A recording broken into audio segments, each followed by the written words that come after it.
Assalamualaikum.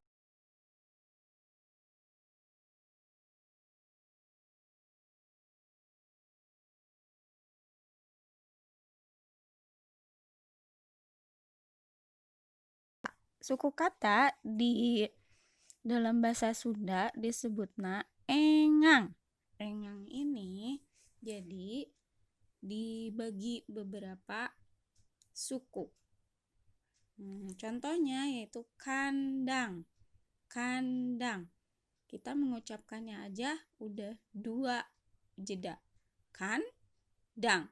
Jadi suku kata tina kandang atanapi engang tina kandang kan sareng dang.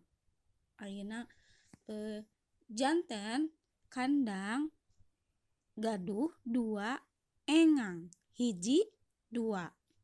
Ayeuna maung gaduh coba urang ucapkeun heula maung. Pami maung berarti aya 2 suku kata maung hiji 2. Ayeuna urang tinggal anu 3 suku kata patani. Urang etang heula pa-ta-ni berarti aya sabaraha 3. Pami diseratkeunna pa-ta-ni. Tiasanya kitu heula. Assalamualaikum.